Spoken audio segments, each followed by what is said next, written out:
Thank you, Madam Speaker. I had a nice thought there about the member who was just speaking. That old song by, what's his name, King of the Road, trailers for sale or rent. I thought of you, I thought I'd share that. Madam Speaker, I've been sitting here thinking about everything that we've been discussing in New Brunswick. And it hit me, it's easy to see.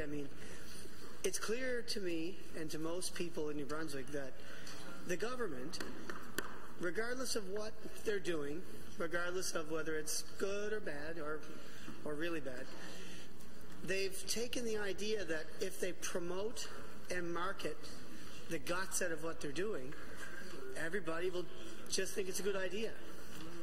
And I question whether the government here, the Liberal government, believes that the people of New Brunswick are not smart enough to see through that.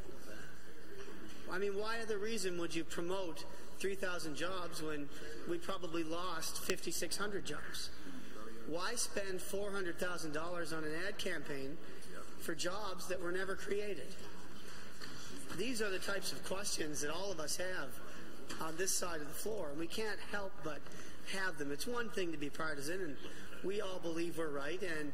But the interesting part of it is the people of New Brunswick, the next election, and I'm going to talk about that because, this is a budget speech, and I'm free to kind of go in different directions.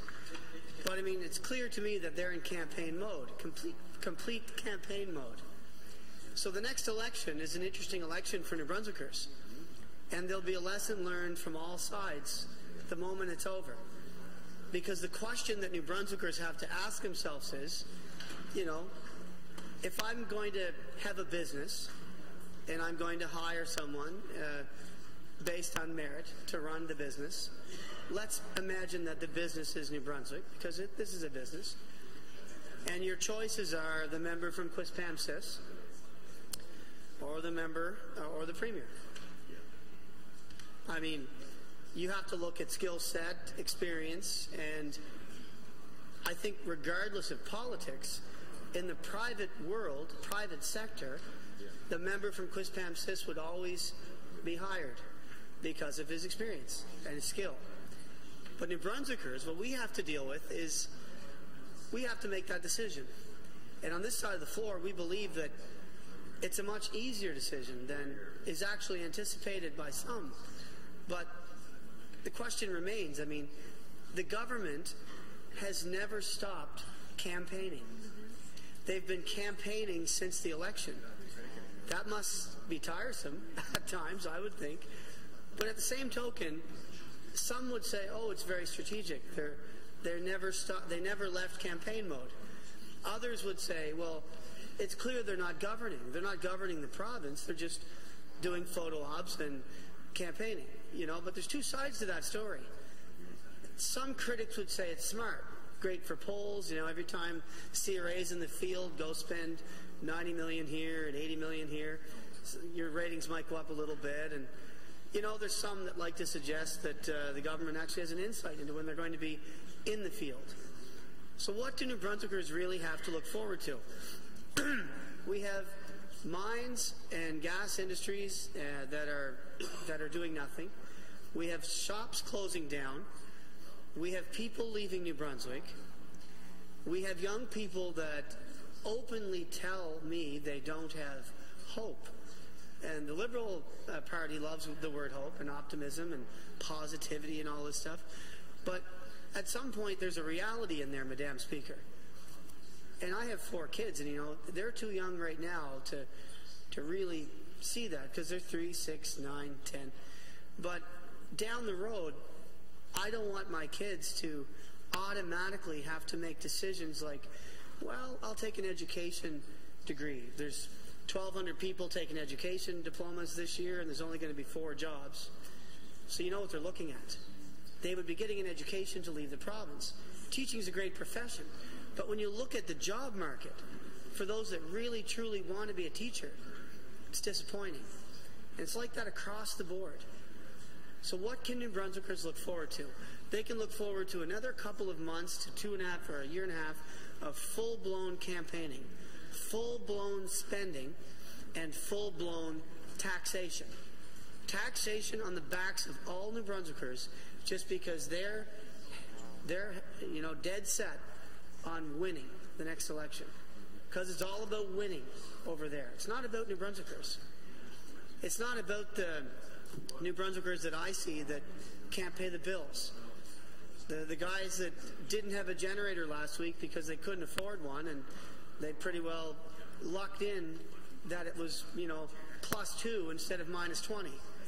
The New Brunswickers that can't pay the power bill and are calling every day about how the power bill keeps going up, but the infrastructure at Mactaquac, nothing is changing there. So all these hikes that were put in place based on other models. But every year the power goes up, doesn't it? Every single year it goes up, sometimes twice. And who can pay for it? Can the people of St. Croix pay for it? St. Stephen? People losing their hospital, their Service New Brunswick, their courthouse, probably their sanity by this point. Can they afford the power bill? And what about what's happening in Parley Beach? I mean, the minister of that file is, obviously somebody fudged those numbers. The whole province knows somebody somewhere fudged the numbers. But then there's a question, why? Why would anyone fudge those numbers? It's simple. Somebody, somewhere, had something to gain. Or there would have been no reason to do it. Because even if the contamination was there, the province found out, it's very simple. Those beaches are one of our greatest treasures in New Brunswick. And they're not going to be producing tourists if they're full of feces. That makes sense to me. So at the end of the day, who benefits from fudging those numbers? Other questions exist. Who has property for sale or investments in the region? What kind of gain is there for certain individuals, whoever they may be? But you know what I call it? You know what I call it, Madam Speaker, and now there's going to be a Mr. Speaker?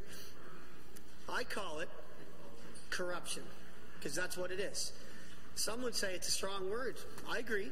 I think it's a real strong word, probably the strongest one. But everybody in New Brunswick knows the meaning of that word. And they're not at all shocked when they link who the Minister of Health is right now with his past.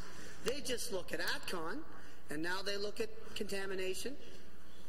What do you got?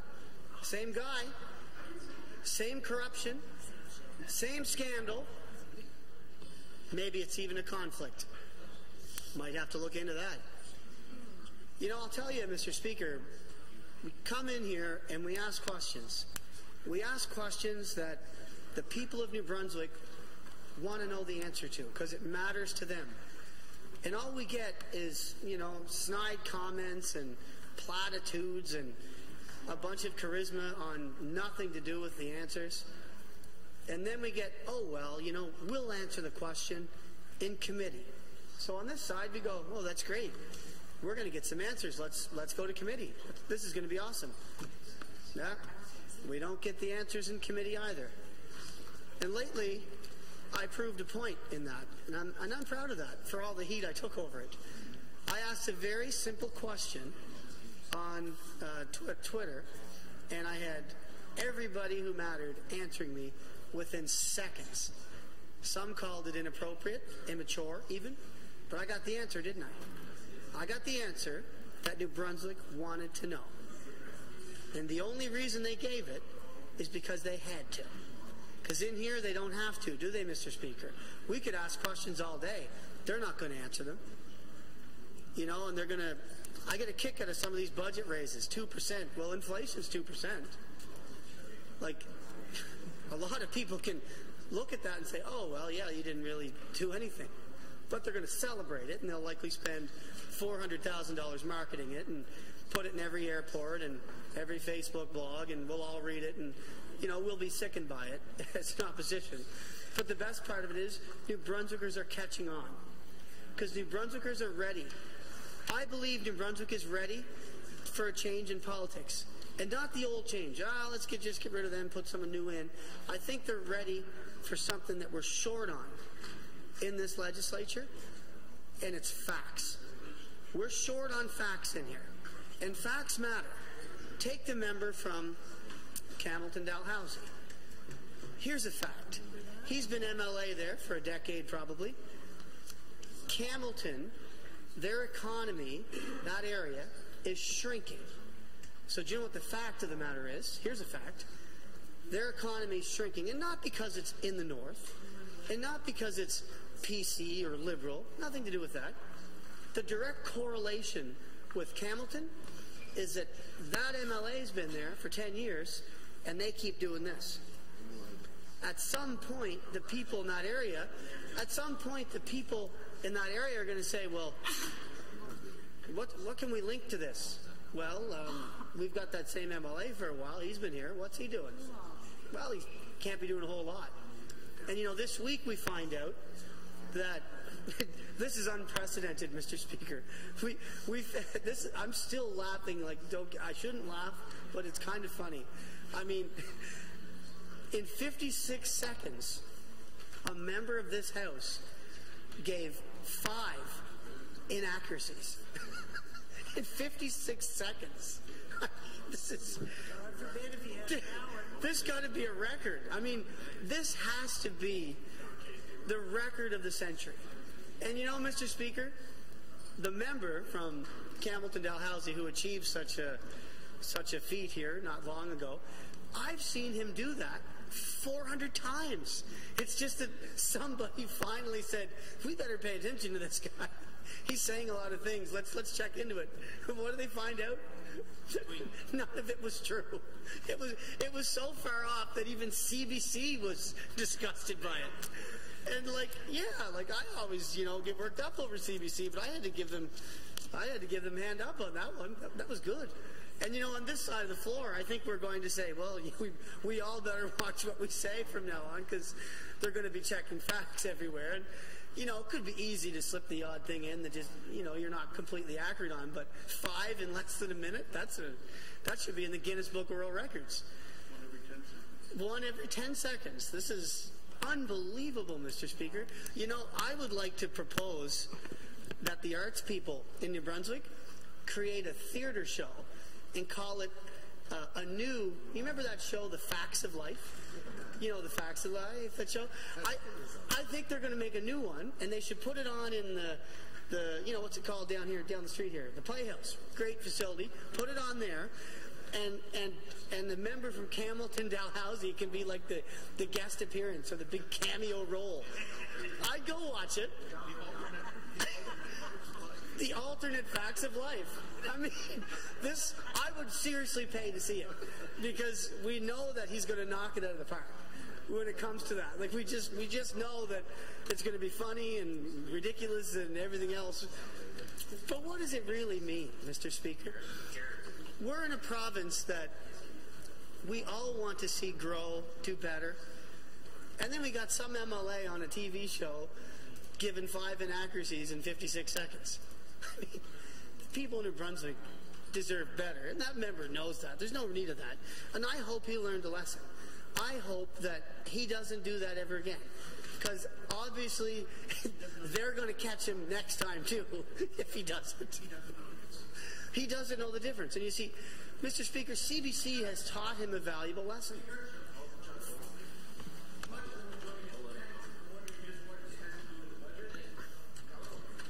As much as I'm enjoying this rant, Mr. Speaker, I was just wondering what it has to do with the budget. I would ask that you caution the member to stick to the budget. Ted. It's not the point of order. Continue your speech. Thank you, Mr. Speaker. It's heartwarming to know that alternate facts is going to be a way of life in here from now on. I don't know. I've given it a lot of thought. I know I'm, for one, going to watch what I say. I don't want to get caught doing something crazy like that. But you know, Mr. Speaker, it all comes down to this. There's a choice coming. There's a choice coming in New Brunswick. And it's simple. He asked me, why am I not talking about the budget? I'll talk about the budget. They raise taxes, and they're going to spend more. That's it. Am I missing anything? Did I miss something? There's nothing else to there's, yeah, like one member over there called that approach lazy not long ago, and now it seems to be the way to go. I mean, they're rocking the lazy approach. But you know, but here's the deal, Mr. Speaker. Here's the question. Another one bites the dust. Another one bites the dust, Mr. Speaker. You know, the truth hurts that much that you just can't stand to hear it, can you? You know, I'm sitting here and I can't help but laugh. Some of the members think it's funny. They shouldn't, but at least they're listening. But you know, Mr. Speaker, it all comes down to choices. The member from Shediac, Cabalet, or whatever that's called, he said, you know, everybody's got choices, and he's reaching out to stakeholders, and everybody's all motivated and positive and hopeful and optimistic and granola bars and everything else, you know. Everybody's pumped all of a sudden. But what's really happening? They're not governing our province because the government is fixated on winning an election. And do you know who wins? Nobody wins in that situation. A couple of people on the other side of the floor who've already been here way too long, they'll win again, and you know what? They'll accomplish nothing because they don't have to. This is the problem. New Brunswick keeps putting in, on the other side of the floor, some of the same people that really shouldn't be there. And I'm serious, Mr. Speaker, and I know that you're not one of them. There's only a couple I'm referring to here. And you know, and the thing, and I'm not talking about you either, but there's two or three, you know what I'm saying? Oh yeah, that's a good one. But you know, Mr. Speaker, what are we really going to do? What are we going to do? You know, like, we sit over here on this side of the house, and if all they do is campaign, like, we have to show New Brunswick how we differ from that.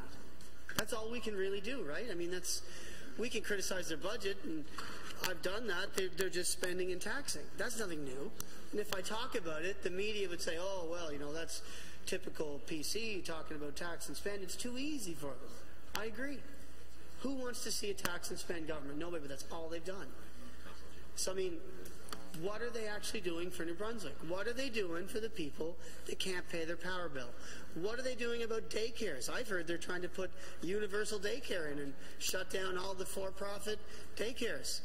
You know, they're having meetings where daycare operators are coming in and they're saying, you can come in and you can listen, you can ask a question, but you're not allowed to make a statement. Not allowed to make a statement. These are people that ran a private daycare for 20 years. They can't make a statement. Mr. Speaker, I mean, what grade? Do they think these daycare operators are like kindergarten students or something? Like, what are they doing? You know what I'm saying? Like, they're going to do that, and daycares cost a fortune.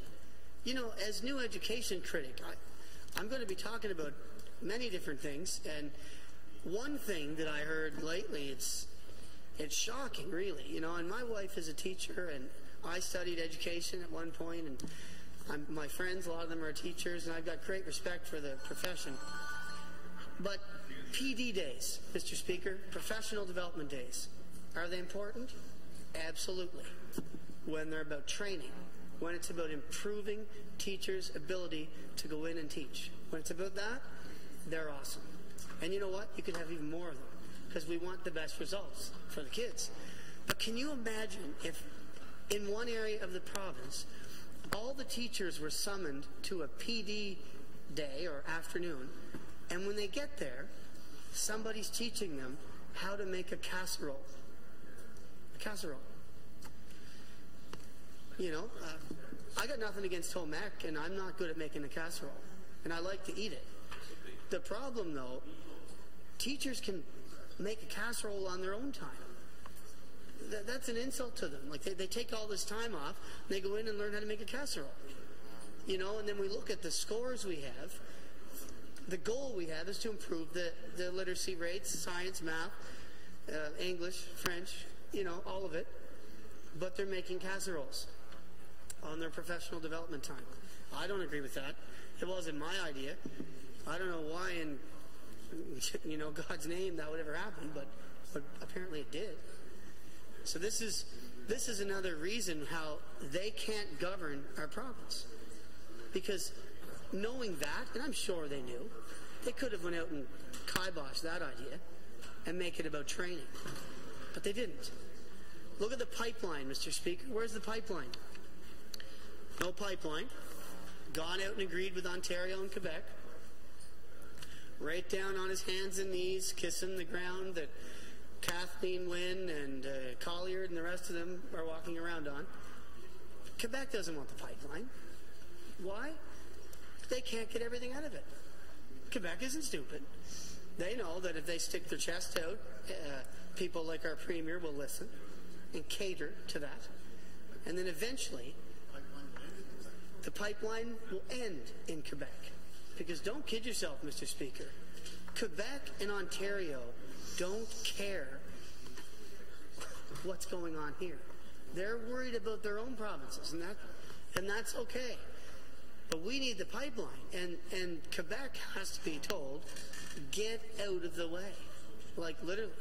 But that isn't happening, and the reason is because we don't have leadership. We don't have leadership in this province. We don't have it, and that's why this next election it will really tell the tale about New Brunswickers. And the question is, are New Brunswickers ready to leave the age-old regime of politicking and not governing? Do they want competent management, or do they just want same old status quo? And I mean, this is up to New Brunswick. We know they're going to market with the public's money to no end ad campaigns. That was just the first. We know that. There'll be tons of them. But the question will be on to New Brunswickers. Is New Brunswick ready to put competent management running the government? Are they ready for that? That's the question. How do I think we're different? I think we have better managers on this side of the floor. I think we have people over here that are competent, that have been there before, and the guy in the front, the leader, says he's going to do politics different, and I believe that. And they know it's true, but they'll attack him for the next year and a half and try to convince New Brunswick that they increased everything and he'll just come in and decrease it, and same old game, But, and I also ask a question, are New Brunswickers ready to say, look, we're not stupid, like we're sick of this. Stop spending our money on ads. Stop rubbing it in our face that you got a selfie and bought someone a granola bar. Like, the public doesn't care about that. And it'd be good if they would come out more and say, look, we're sick of it. We're just sick of that because we want competent management. But they can have it. They can have it here, Mr. Speaker.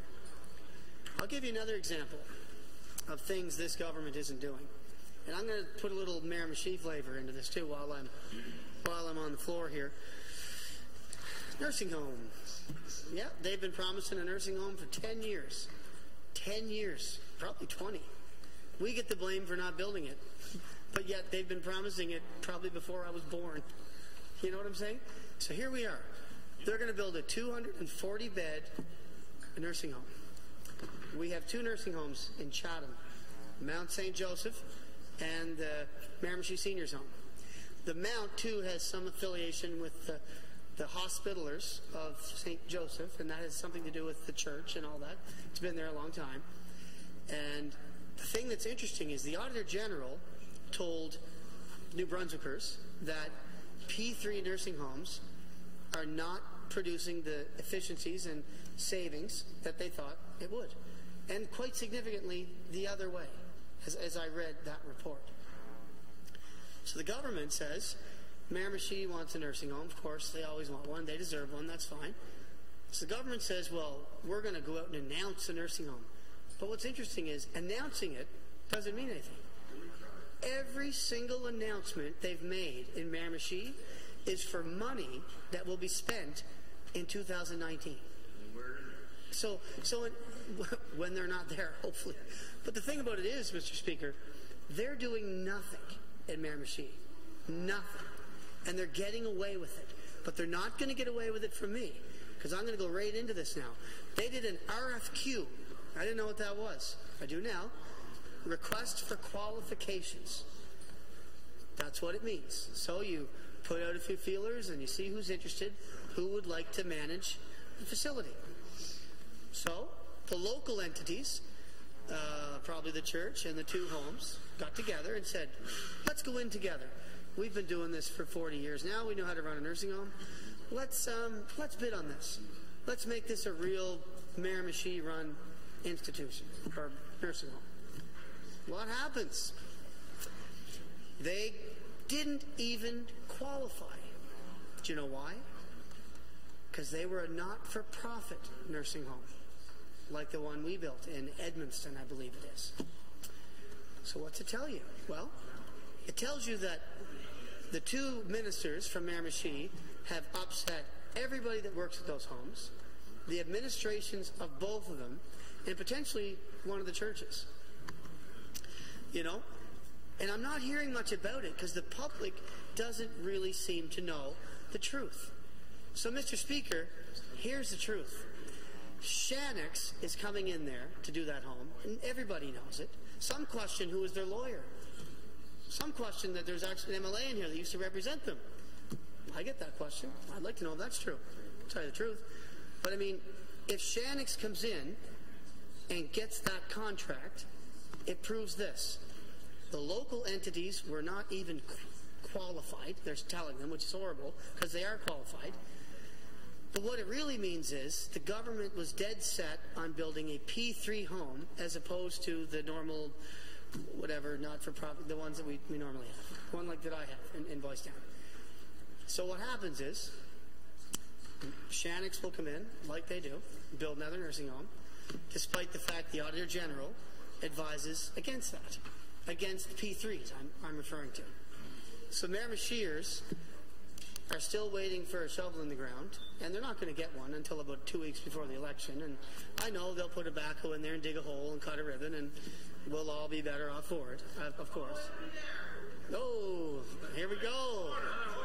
I almost want to see a point of order here so I can get some detail. But you know, I'll get you the shovel. I can get a shovel. Home Hardware has them.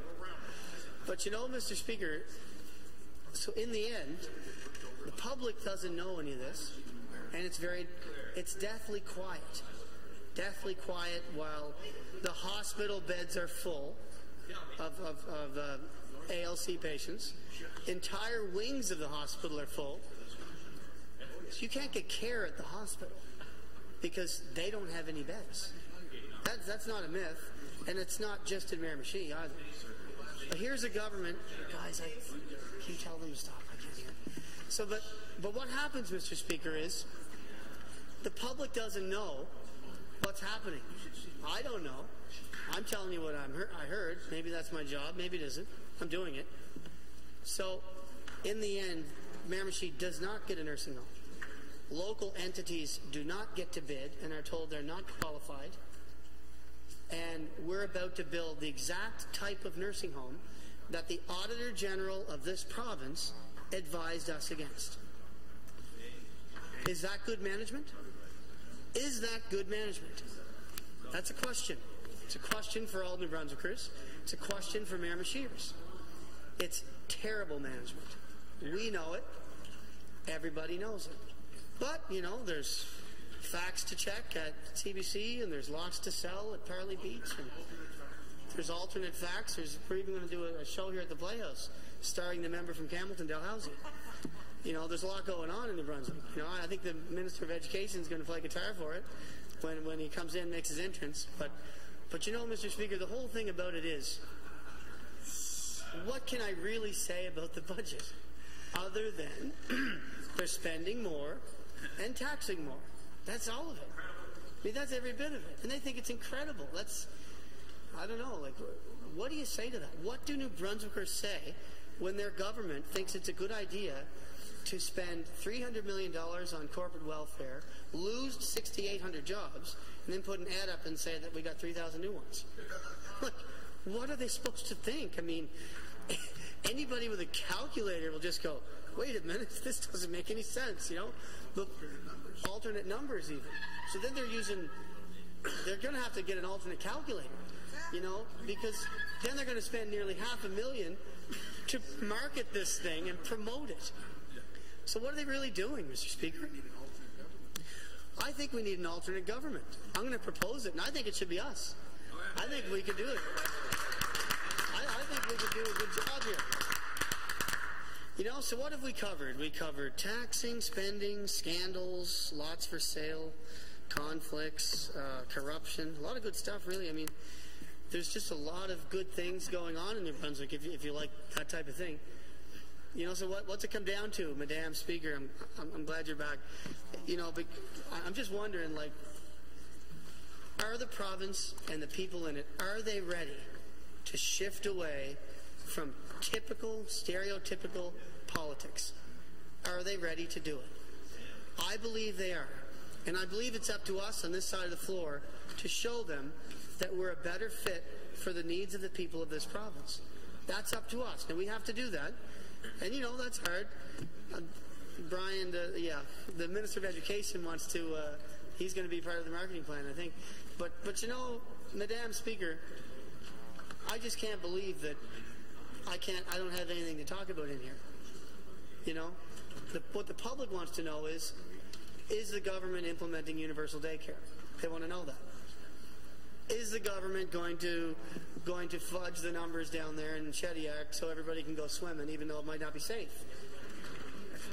People want to know that. I mean, that's what most people are wondering.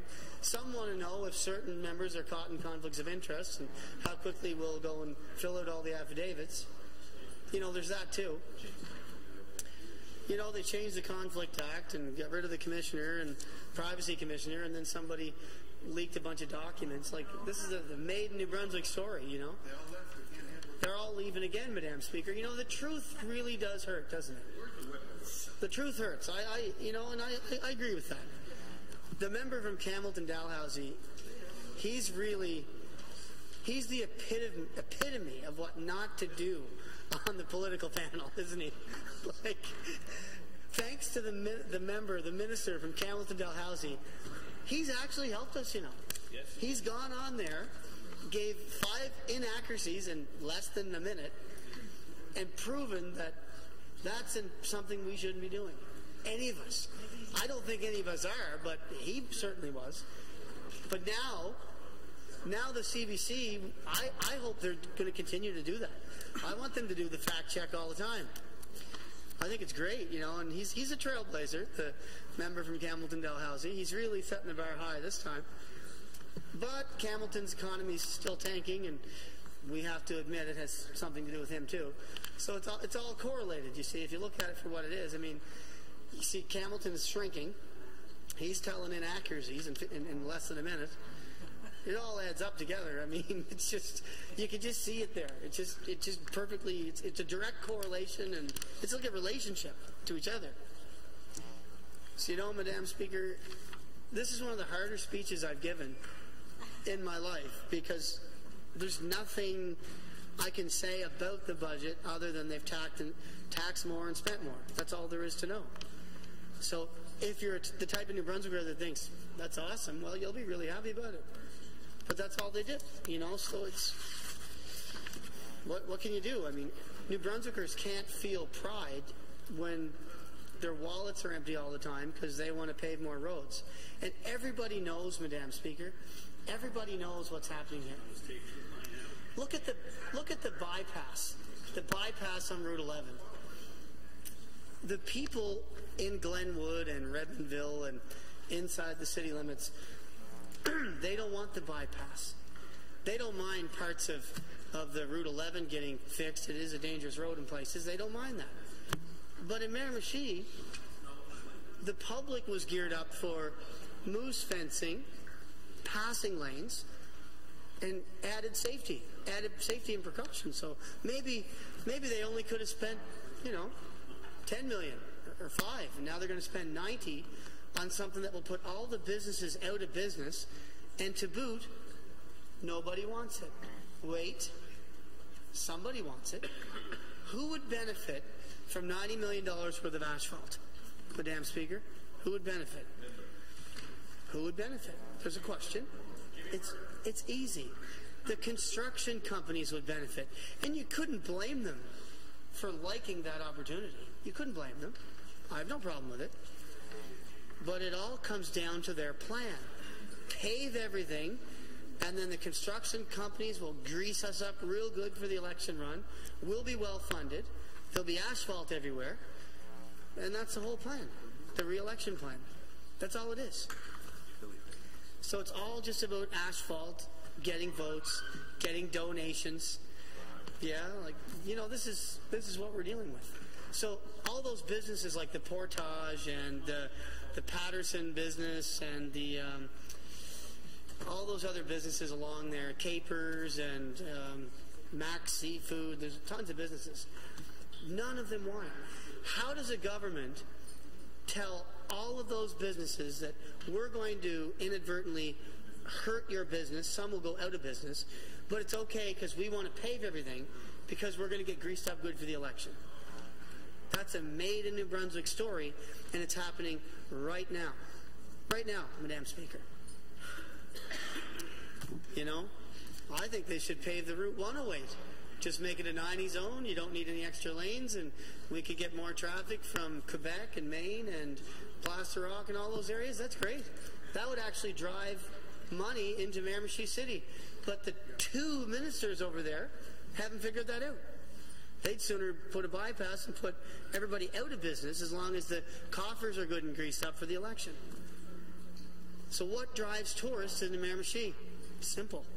Pave a road between Plaster Rock and Renews.